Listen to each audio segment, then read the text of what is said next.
Denver Nuggets.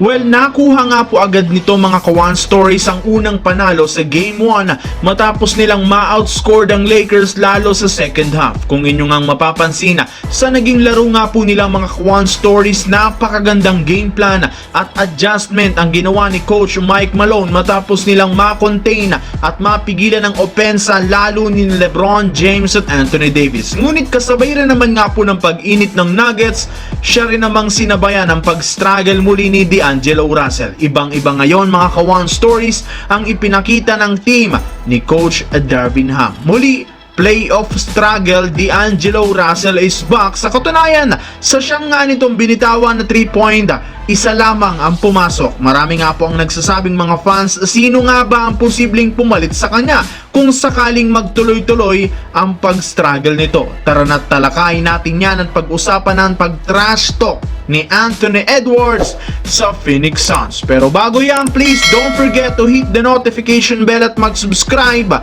sa aking channel. Well, ngayong araw nga po mga Kawan Stories, nag-umpisa ang NBA Playoffs at sa unang game sa Western Conference, inumpisa nito ng tapatang Minnesota Timberwolves at Phoenix Suns. Maganda sana ang unang quarter para sa Suns, ngunit dahil na rin sa magandang depensa ng home team na Timberwolves, na outscore nila dito ang Suns lalo sa second quarter 34-23 at dito na nag-umpisa ang scoring run ng Minnesota hanggang sa matapos ang laro. Nakagawa rin naman sana ng mini run ng Phoenix Suns sa last quarter, ngunit hindi na sapat ang natitirang oras. Ayon pa nga po mga idol, sa inasahan, maingay muli si Anthony Edwards sa media lalo sa interview nito. Ayon pa nga po sa kanya, ganado nga siya maglaro dahil makakatapat niya dito ang kanyang iniidolo na si Kevin Durant. May pagkakataon pa ngang 3 Nash talk literal niya ito, kaya mas lalong na-hype ang mga fans sa pinaggagawa ni Anthony Edwards. Ayon pa nga po dito mga Kawan Stories, kung may papanalo pa nga po nila ang Game 2 ng kanilang serye, sinisigurado niya 4-0 ang team na ito. Wala ngang naisugot dito na tila'y tahimik si Devin Booker. Pero ang tanong, may pagpapatuloy nga ba ni Anthony Edwards ang kanyang pagyayabang hanggang sa matapos ang serye?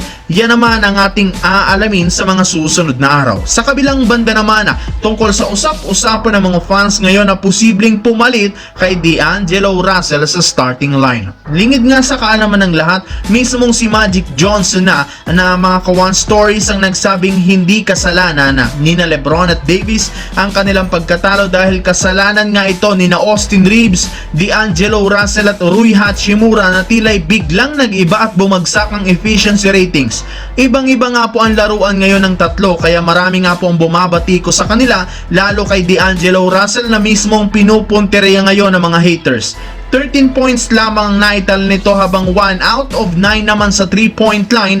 Ibig sabihin bumagsak pati ang shooting percentage nito. Kaya naman ang tanong, kung sakaling magtuloy-tuloy, sino nga ba ang posibleng pumalit sa kanya? Well, dalawa lamang nga po ang pinagpipilian ng Lakers dito. It's either Gabe Vincent o Spencer Dinwiddie. Pero kung experience at defense ang pagbabasihan, mas magandang ipalit si Gabe Vincent. Sa susunod na araw nga po mga Kawan Stories ang Game 2 at ayon kay Coach Darvin Ham, may ilang game plans pa sila na mapahinto si Nikola Jokic.